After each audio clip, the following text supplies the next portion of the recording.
कारण बंदर बानर बनने का ये भी है। बोलो सीताराम। तीसरा कारण सुनो। आहा, तीसरा कारण है बानर राज केसरी को ऋषियों का आशीर्वाद। हाँ, बानर राज केसरी जी महात्माओं के पास गए। महाराज, और जैसे ही शिव आराधना केसरी बानर राज श्री केसरी जी ने की, तो भगवान शंकर प्रकट भये और वरदान देते हुए कहा, जाओ, तुम्हारे घर पर हमारा अंश ही प्रकट होगा। यह पूर्व जन्म काल में माता अंजनी एक अप्सरा थी, कुंजक स्थला, लेकिन दो जगह अलग अलग वर्णन प्राप्त होते हैं इस कथा का।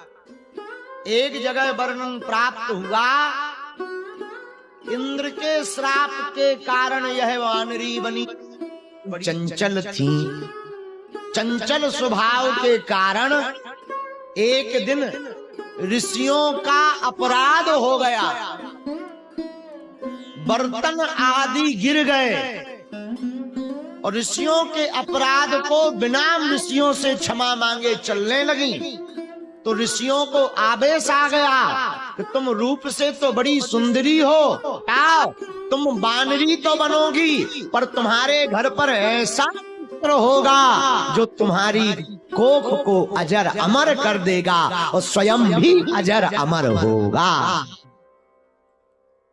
यह ऋषियों का वरदान पाकर के, श्राप और वरदान पाकर के दूसरे जन्म में वह अंजनी माता अंजना बनी। श्रृंगी ऋषि ने यज्ञ किया, वशिष्ठ जी ने बुलाया। कहाँ? अयोध्या में। जब दशरथ जी को कोई संतान नहीं थी तो यज्ञ के लिए बुलाया। देखो यहां भी यज्ञ हो रही है। यज्ञ बहुत आवश्यक है वर्तमान में पृथ्वी पर।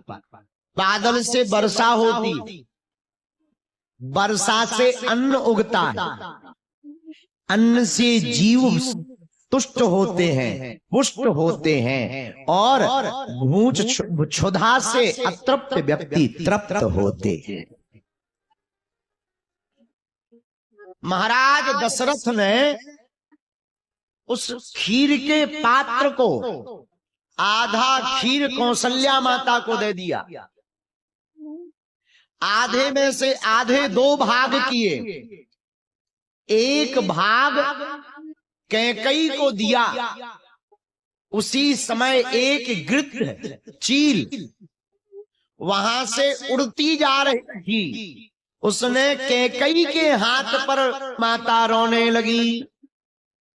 तब कौशल्या जी ने अपना थोड़ा भाग और थोड़ा चरु जो पात्र था उससे प्रसाद खीर का निकाल कर पुनः कैकई को दिया।